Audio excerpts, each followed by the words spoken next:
నమస్కారం. మాఘ పురాణం 14వ రోజు పారాయణలోకి వచ్చాం.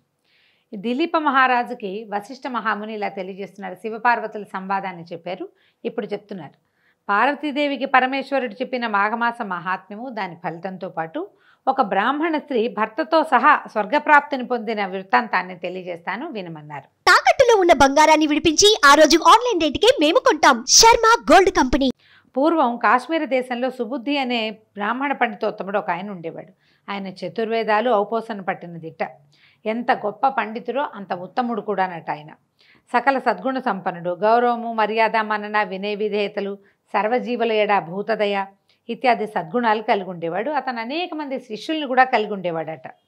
అయితే ఈయన గొప్ప కీర్తి ప్రతిష్టలు సంపాదించాడు. ఈయనకి చాలా కాలానికి సుశీల అనే ఒక కుమార్తె కలిగింది. పిల్లకు ఒక 16 సంవత్సరాలు వచ్చినాయి.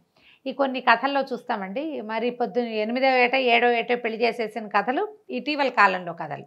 కానీ ఈ కుమార్తెకి 16 వివాహ యోగ్యత వయసు అంటే 16, 18 సంవత్సరాలు వచ్చేదాకా వివాహాలు చేసినట్టుగా కనపడదు. ఈయనకి 16 సంవత్సరాల కూతురుందట. ఆమె చక్కని రూపురేఖలతో నవయవ్వన సౌందర్యవతిగా మెరిసిపోతూ ఉండేది.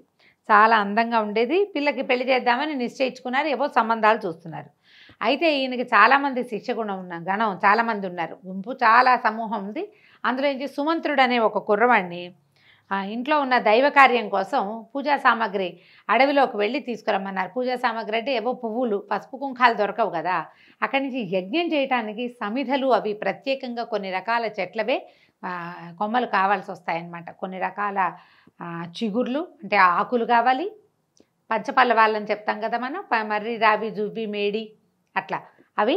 అక్కడి నుంచి కొన్ని రకాల ప్రత్యేకమైన వంట చెరుకు కూడా యజ్ఞంలో వాడటానికి చెరుకు కావాలి. ఇవి కావాలి, పుల్లలు కావాల్సి వస్తాయి కదా సమిధలు. ఈ సమిధలతో పాటుగా యజ్ఞంలో అర్పించవలసిన చెలువు అంటే మనం కొంత అన్న సమర్పణ చేస్తారు కదా, బలి సమర్పణ. ఆ సమర్పణకి కావాల్సిన ఆహారాన్ని వండడానికి కూడా ప్రత్యేకమైన చెట్ల కొమ్మలనే వాడతారు. అవన్నీ తేవడం కోసం ఈ సుమంత్రుడు అనే ఒక కుర్రవాడికి ఈ పని చెప్పారు. చెప్పేసరికల్లా అతను ఏం చేశాడు, వెళ్తుంటే మార్గ మధ్యలో సుశీల తన స్నేహితురాళ్ళతోటి ఏదో బంతి ఆడుకుంటోందట. ఆ బంతి సుమంత్రుడు ఉన్న వైపుకి పడింది. ఆ అమ్మాయి ఆ బంతి తేవడం కోసం సుమంత్రుడు ఉన్న వైపుకి నడిచొచ్చి, వాడు మహాద్భుత సౌందర్యవంతుడట. 6 అడుగులుండి చాలా చక్కగా ఉంటాడు. ఆ అబ్బాయిని చూసేసరికల్లా ఈ అమ్మాయికి మనసు చెలించి ఆ బంతి అక్కడ పారేసి అతన్ని అనుసరించింది. ఆ అబ్బాయి వెనకాలే వచ్చేసింది. ఆ వెళ్ళి వెళ్ళి వెళ్ళి సుమంత్రుడు అడవిలోకి ప్రవేశించాడు. ఈ అమ్మాయి చాటుమాటుగా అతన్ని వెంబడిస్తూ వచ్చింది. చాలా దూరం వెళ్ళేసరికల్లా లోపల ఒక అందమైన సరస్సు ఉందట. ఆ సరస్సు నిండా తామర పూలు గుంపులు గుంపులుగా ఉన్నాయి. తర్వాత ఎన్నో తుమ్మెదలు తిరుగుతున్నాయి. దాని సరస్సు చెట్టు బోల్డ్ అనే చెట్లు, మొక్కలు, పువ్వుల మొక్కలు, ఆ తర్వాత చిన్న చిన్న లతాని కుంజాలు లాంటివి ఎంతో అంటే అదేమి ఏర్పాటుగా చేసింది కాదు, కానీ ఆ ప్రాంతం చాలా రమణీయంగా ఉంది. ఆ బోల్డని చెట్లన్నిటి మీద బోలెడని పిట్టలు, పక్షుల కూతలతోటి అసలు ఎంత బాగుందంటే యాంబియన్స్ అద్భుతంగా ఉందన్నమాట. ఆహ్లాదకరమైన వాతావరణం కనపడుతోంది. ఈ కుర్రాడు ఏం చేశాడు, చాలా దూరం నడిచామని ఏవో కొన్ని చెట్ల కొమ్మలు అవి సేకరించి ఓ పక్కన పెట్టి ఆ చెరువులో దిగి మంచినీళ్ళు తాగి ఓ చెట్టు కింద పడుకున్నాడట 10 నిమిషాలు. చాలా దూరం నడిచి వచ్చాడు కదా, వాడు అలసిపోయాడు. కళ్ళు మూతలు పడ్డాయి. చల్లదనానికి బాగా ఆహ్లాదకరంగా కూల్గా ఉంది వాతావరణం, ప్రశాంతంగా. కళ్ళు మూతలు పడి నిద్రపోయాడు. ఈ అమ్మాయి ఏం చేసింది, అతను పడుకున్నాక వచ్చి దగ్గర కూర్చుని ఏం చేసింది, పలకరించింది. నిద్రపోయేవాడిని లేవదీసింది. ఏం చెప్పిందంటే, నువ్వు ఎంతో నచ్చావు నాకు, నా మనసు వశం తప్పింది. సరే నన్ను మన ఇద్దరం కలిసి ఇక్కడ కొంత సమయం గడిపి ఇంటికి వెళ్దామని అడిగింది. అడిగేసరికల్లా అబ్బాయి తెల్లబోయి, ఇదేమిటి నువ్వు ఇలా మాట్లాడుతున్నావు, నువ్వు గురువుగారు అమ్మాయివి, సోదర సమానురాలివి, ఇట్లా చేయకూడదు మనము అంటే ఆ అమ్మాయి వల ఏడ్చేసింది. ఏడ్చి ఏమంది, నువ్వు నచ్చావు, మనసు చెప్పినట్టు ప్రవర్తించాలి మానవులు అన్నవాళ్ళు. ఎలాగైనా సరే నాతోటి ఇప్పుడు నువ్వు స్పెండ్ చేస్తేనే నువ్వు వెనక్కి వెళ్తావు, లేదా నువ్వు నన్ను ఏదైనా చేసావని బెదిరిస్తుంది అని చెప్తాను మా నాన్నకని బెదిరించింది కూడా. ఆ అబ్బాయి కూడా వాతావరణం చల్లగా ఉంది, అక్కడ ఎవ్వరూ లేరు, ప్రశాంతంగా ఉంది. తనంతట తన పిల్ల మీద పడి అడుగుతోందని మెల్లిగా ఆమెకి ఒళ్ళొంగిపోయాడు. చాలాసేపటి దాకా ఆ కుర్రవాడు, ఈ అమ్మాయి రాయో గురువుగారి కూతురు కొన్ని గంటల పాటు ఇక్కడ ఏకాంతంగా గడిపి తర్వాత చెరువులో కాళ్ళు కడుక్కుని మంచిని తాగి ఎవరి దారిని వాళ్ళు తెలియనట్టుగా ఎవరికి కావాల్సిన వాళ్ళ అమ్మాయి పువ్వులు కోసేసుకుంది. ఓణి నిండా ఎన్ని పువ్వులు, ఒళ్ళో పువ్వులు నింపుకునే అమ్మాయి, తర్వాత కట్టెల మోపులు, తర్వాత ఏమో కొన్ని పంచపల్లవాలు అవి ఏరుకుని ఆ అబ్బాయి నిశ్శబ్దంగా చీకటి పడే వేళకి ఈ ఆశ్రమానికి చేరుకున్నారు. కామ్గా ఉండిపోయారు. గురువుగారు కూడా అయ్యో పొద్దుననగా ఎండలో వెళ్ళింది, అడవిలోకి వెళ్ళింది అన్నారు, పువ్వుల కోసం వెళ్ళింది కాబోలు, నీ బాగా అలసిపోయావమ్మా, రెస్ట్ తీసుకో, ఏదైనా తిను, ఎందుకు ఆ ఎండలో నడిచెళ్ళి మొహం వాడిపోయింది చూడని తండ్రి తన సహజమైన పితృప్రేమతో, కూతురు ఏం వెలగబెట్టొచ్చిందో ఆయనకి పాపం తెలియదు కదా, ఆ అమ్మాయిని ఏదో ఇది చేసి ముద్దు చేసి భోజనం అది పెట్టించి పడుకోమ్మా రెస్ట్ తీసుకుంటే ఆ పూట ఈ అమ్మాయి చేసినటువంటి ప్రణయ కలాపం వల్ల వచ్చిన అలసటతోటి హాయిగా నిద్రపోయింది. నిశ్శబ్దంగా ఊరుకున్నారు. కోరిక తీరిపోయాక ఇంకా వాళ్ళిద్దరూ ఒకళ్ళతో ఒకళ్ళు మాట్లాడుకోలేదు. కొంతకాలం గడిచాక సుశీలకి వివాహం చేశారట. కాకపోతే వీళ్ళు అనుకుంటున్నారు, వాడికి తెలుసు సుమంతుడికి ఇది తప్పు చేశాం మనమని అనిపించింది, ఈ పిల్లకి తను తప్పు చేశానని ఏమీ అనిపించలే, ఎవరికైనా తెలుస్తుందేమోనని చూసింది, ఎవరికీ తెలియలేదు, ఈ గుట్టు చప్పుడు కాకుండా ఊరుకుందనమాట. సరే క్రమంగా ఏమైంది, పిల్లకి పెళ్లి చేశారు. పెళ్లి చేసేసరికల్లా వివాహం వైభవంగా జరిపారట. అత్తవారింట్లో అడుగుపెట్టింది సుశీల.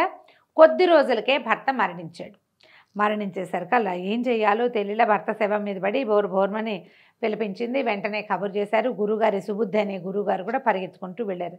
అయ్యో భగవంతుడా, నా కూతురికి ఇంకా కాళ్ళపారాన్ని కూడా ఆరలేదు, అప్పుడే వైధవ్యాన్ని కలిగించావు, ఇక సంసార సుఖం అనేది లేకుండా చేసావు, దీని శేష జీవితం ఎట్లా గడుస్తుంది, ఇంత చిన్నతనంలో విధవరాలైన నా కూతురుని చూస్తే అమంగళం అని భావిస్తారు కదా, ఎవరైనా విధవరాలు ఎదురొస్తే పనికిరాదు. ఈ కాలంలో లేదు కానీ ఇదివరకు కొంచెం హెచ్చుగా ఉండేది ఈ బాధ. ఏ శుభకార్యాలకి పనికి రాకుండా పోయింది, దీనికి ఇంతటి దుస్థితి, కర్మ ఎందుకు వచ్చింది, దీని కర్మ ఎందుకు ఇలా కాలిపోయింది, ఇలాంటి రాత ఎందుకు రాసావని దీనంగా విలపిస్తున్నట్టు ఆయన నెత్తి మీద చేతులు పెట్టుకుని ఏడుస్తుంటే ఈ దీనాలాపాలు వింటున్నటువంటి అటు పోతున్న ఒక సిద్ధుడు ఒక ఆయన దగ్గరకు వచ్చాడు. శవం మీద పడి బోరును విలిపిస్తున్న చోటికి కూడా వచ్చి ఈ అమ్మాయిని చూశాడు. చూశాక ఈయన అడిగాడయ్యా, ఎందుకంటే ఇంత వలవల ఏడుస్తున్నారు, పుట్టిన ప్రతి వాళ్ళు గిట్టక మానరు, మరణం మానవుడికి సహజమే కదా, ఇంత తీవ్రంగా దుఃఖపడుతున్నారు ఎందుకండి అని ఈ సుబుద్ధిగా గురువు గారిని ఆ వచ్చిన సిద్ధుడు అడిగాడు. అప్పుడు సుబుద్ధి ఏమన్నారంటే, మీరు సర్వజ్ఞుల్లా ఉన్నారు స్వామి, మిమ్మల్ని చూసేసరికి నా బాధ తీరింది, ఇవి నా కుమార్తె, ఆమె మరణించిన వాడు ఆమె మొగుడు, నాకు అల్లుడు, నాకేమో కూతురు ఒక్కతే సంతానము, ఇంత చిన్న వయసు 20 ఏళ్ళైనా లేకుండానే నా పిల్లకి వచ్చినటువంటి వైధవ్యాన్ని తలుచుకొని దుఃఖిస్తున్నాను, నాకు హృదయం తరుక్కుపోతుంది, గుండెలు తరుక్కుపోతున్నాయి, మనం చెప్తాం కదా ఇదే మాట, ఇక్కడ శేష జీవితం ఈ పిల్లకి ఎట్లా గడుస్తుందో అనే దిగులతో దుఃఖిస్తున్నాను, ఈమెకి దుస్థితి ఎందుకు కలిగిందో, ఈమె పూర్వజన్మ వృత్తాంతం ఎట్లాంటిదో మీకు తెలిస్తే సెలవివ్వండి అని పరిపరి విధాలుగా ఆయన్ని అడిగాడట. అడిగితే ఈ సర్వజ్ఞాని అయిన సిద్ధుడు ఈ సుశీల మొహాన్ని చూసి కాసేపు ఆలోచించి దివ్య దృష్టితోటి జరిగిందంతా తెలుసుకున్నాడు. ఈయనకేం చెప్పాడంటే, ఓ బ్రాహ్మణ, నీ కుమార్తె పూర్వజన్మలో ఒక క్షత్రియ యువతి, ఆమె తన జన్మలో మిక్కిలి కామాంధురాలై భర్త ఉన్నను పరపురుషులతోటి తిరిగేది. ఆమె భర్తకి ఈ విషయం తెలిసి కఠినంగా వ్యవహరించి అదుపాజ్ఞలతో ఉంచాడు. అయితే ఈమెకి ఇతర స్నేహితులు ఉండటం వల్ల వారితో కలిసి కుట్ర పన్ని అర్ధరాత్రి తన భర్త నిద్రలో ఉండగా కత్తితో పొడిచి చంపింది. అతను విల్లవిల్ల తన్నుకొని మరణించాడు.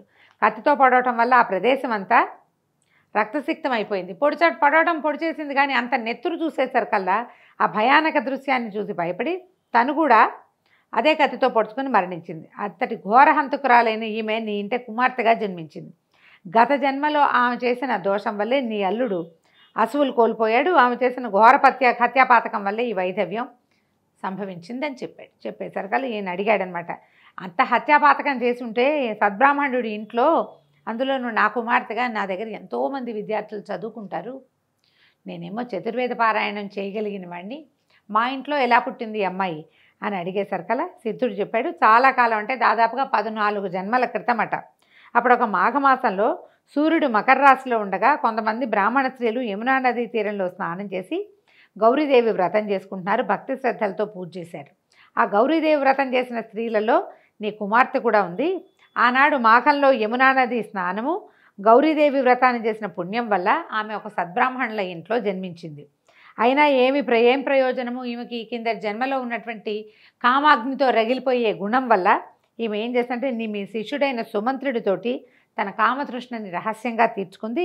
వివాహాత్ పూర్వమే ఈమె కన్య కాదు, కానీ కన్యాదానం చేయబడింది. అందువల్ల అది కూడా పాపం. ఆ పాపం వల్ల ఇలా చిన్న వయసులోనే వివాహమైన 2-3 నెలలకే వైధవ్యం వచ్చింది. మాఘమాస పుణ్యఫలం వల్ల మీ ఇంట్లో పుట్టినా కూడా తను ఇప్పుడు చేసినటువంటి ఘోర పాపం వల్ల భర్త చనిపోయాడు, ఇలాంటి స్థితి వచ్చిందని చెప్పాడట. చెప్పేసరికల్లా ఇక నువ్వు దుఃఖించద్దు, ఈ జన్మలో మనకో మనతో మన వాళ్లకో అకాల మరణము, ఏదైనా విపరీతమైన అనారోగ్యము, ప్రమాదాలు సంభవించాయంటే అది పూర్వజన్మ పాప ఫలితమైనా కావాలి, లేదా ఈ జన్మలో మనం ఎవరికీ తెలియదు అనుకుని చేసినటువంటి పాపాలైనా అయి ఉండాలి. ఇంకా దుఃఖించద్దు, కర్మ సిద్ధాంతం ప్రకారం కానున్నది కాక మానదు, జరిగిపోయేది జరగక మాందు, జరిగింది జరుగుతుంది, జరగబోయేది అంతా మనం మంచిగా అనుకోవాల్సిందే, మంచో చెడో జరిగిపోయింది అంతే అనే సకల సుబుద్ధి విపరీతంగా దుఃఖించాడట. నేను ఎలాంటి పాపపు మాటలు విన్నాను, అయ్యో కింద జన్మలో భర్తను చంపి తన ఆత్మహత్య చేసుకుంది, ఎంత అఘాయిత్యం, పోనీ ఈ జన్మలో అయినా కన్యగా ఉండి వివాహం చేసుకుందా అంటే, అది కాకుండా నాకు శిష్యుడైన వాడు నా కొడుకుతో సమానం, దీనికి అన్నవుతాడు కదా, మామూలుగా కూడా మనం చెప్పుకుంటాం గురువుగారు తండ్రితో సమానం కాబట్టి. ఇలా కామంతో కళ్ళు మూసుకుపోయి వావి వరుసలు లేకుండా ఇలా కామాంధురాలైపోయింది. అయ్యో ఇంత ఘోరం, ఈమె నా కూతురు అవటమే నాకు సిగ్గుగా ఉంది అని చాలా బాధపడి, కానీ ఓ పక్కన చెప్పాడనమాట, తీవ్రమైన కోపంగా ఉంది, కానీ అవ్యాజమైన అనురాగం కూడా ఉంది. నా కూతురు ఇలాంటి దుస్థితిలో ఉంది, ఇప్పుడు ఏం చేయబోతుందో రేపొద్దున, మళ్ళీ ఇంకెన్ని పాపాలు మూట కట్టుకుంటుందో, కాబట్టి నా పిల్లని ఇందులోంచి బయటపడేయండి.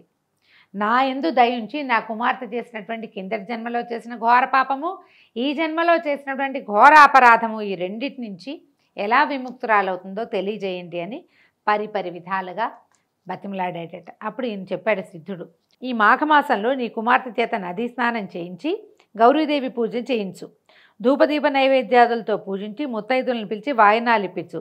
మాఘమాసం 30 రోజులు నీ కూతురుతోటి ఈ విధంగా చేయించు. భక్తి శ్రద్ధలతో విష్ణుదేవునికి పూజలు, భజనలు, సంకీర్తనలు, హరికథలు ఇత్యాదులను నిర్వర్తించు.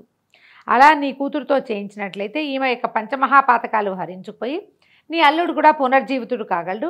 అత్యంత నియమనిష్టలతో ఆచరిస్తే గనక నీ కోరిక తప్పక నెరవేరుతుంది. ఆ విధి విధానాన్ని కూడా వినమన్నారు. గౌరీ పూజ ఎలా చేయాలో చెప్తున్నారు. మాఘశుద్ధ విధి నాడు ముత్తైదువుని పిలిచి వారికి స్నానము గావించి వారి పాదాలకు పసుపు రాసి నుదుట బొట్టు పెట్టి పూజించాలి. 2 కొత్త చేటలు తెచ్చి అందులో ఒక దాంట్లో చీర, రవికల్గుడ్డ, పసుపు, కుంకుమ, పళ్ళు, స్వయం పాకము, తమలపాకులు, వక్కలు దక్షిణ ఉంచి దానిపై 2వ చేటను మూతవేసి మూసివాయనమని చేస్తారు. చేటల నోము అలాంటివి కూడా ఉంటాయి కొంతమందికి, అది చెప్తున్నారనమాట. ఒక ముత్తైదుకు వాయనం ఇవ్వాలి. అటు పిమ్మట ఆ ముత్తైదుకు పంచభక్ష పరమాణాలతో సంతృప్తిగా భోజనం పెట్టి తృప్తిపరచాలి. దీనివల్ల పరపురుష సాంగత్య దోషము నివారణ అవుతుంది. ఈ అమ్మాయి ఈ జన్మలో చేసినటువంటి సుమంత్రుడితో కలిసి చేసినటువంటి దుష్క్రియతాలకు సమస్య దీంతో తీరుతుందట. కొంతమంది ఆరంభ సురత్వాన్ని ప్రకటిస్తారు. నదికి వెళ్తారు, స్నానం చేద్దామని నద్దాక వెళ్ళి అయిష్టంతో స్నానం చేయకుండా వచ్చేస్తారు. ఇక్కడ చాలామంది ఉన్నారు, నీళ్ళంత శుభ్రంగా లేవు, ఏవో కొట్టుకొస్తున్నాయని అనుమానాలతోటి నదిలోకి దిక్కండా వెనక్కి వచ్చేస్తారు. అలాంటి వాళ్ళని భార్యలు ప్రోత్సహించి నదీ స్నానం చేయించాలట తప్పకుండా. అంటే నదికి వెళ్ళినప్పుడు వాళ్ళు కాదన్నా మనం అవుననిపించాలి. ఆడవాళ్ళకి ఈ పట్టం కడుతున్నారు చూడండి. ప్రతి మగవారి ఔన్నత్యం వెనకాల మగ ఉంటుందని కదా సామెత. కావున స్త్రీలందరూ నిష్ఠతో మాఘమాస స్నానం చేయాలి, వారి భర్తలతో చేయించాలి.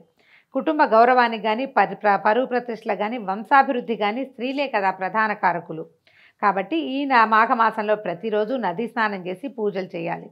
ఈ మాసమంతా విష్ణుమయమైన హరికథలు, బుర్రకథలు, దాన ధర్మాది కృత్యాలతో గడపాలి. భజనలు, సంకీర్తనలు పెట్టించాలి, లేకపోతే వినాలి. అది కాకపోతే మనమే ఇంట్లో కాసేపైనా ఏవైనా స్తోత్రాలు, శ్లోకాలు చదువుకోవాలి. సినిమా పాటలు కాకుండా ఏదైనా భక్తి సంగీతాన్ని ఏ భక్తి టీవీలోనో ఆన్ చేస్తే వాళ్ళ దారిని వాళ్ళు పాడుతుంటారు, కాస్త చెవిలో పడతాయి. ఇంట్లో కూడా కొంచెం వాతావరణం శుభ్రపడుతుంది, మంచి మాటలు, మంచి నామా సంకీర్తన జరుగుతుంటాయి. కాబట్టి ఇట్లా ప్లాన్ చేసుకుంటే సరిపోతుంది. నిత్యము విష్ణువు యందే ధ్యాస కలిగి ఉండాలి. ఈ మాఘమాస వ్రతానికి మించిన వ్రతం ఇంకొకటి లేదు. ఈ వ్రతాన్ని ఆచరించి మునులు సిద్ధులవుతున్నారు. ఈ మాఘమాస వ్రతం వల్ల మతి లేని వారు మంచివారు అవుతారు. కుష్ఠవ్యాధితో బాధపడేవారు వ్యాధి నుంచి విముక్తులయ్యి పుణ్యాత్ములు కాగలరు. అయితే దీని మాఘమాసాన్ని గొప్ప కోసం కానీ డాంబికంగానే నిర్వర్తించరాదు. గొప్పలు చెప్పకూడదు, నేను చేస్తా, పొద్దున్నే లేస్తా, నాకు ఏటా అలవాటే, అలా ఏం చెప్పద్దండి.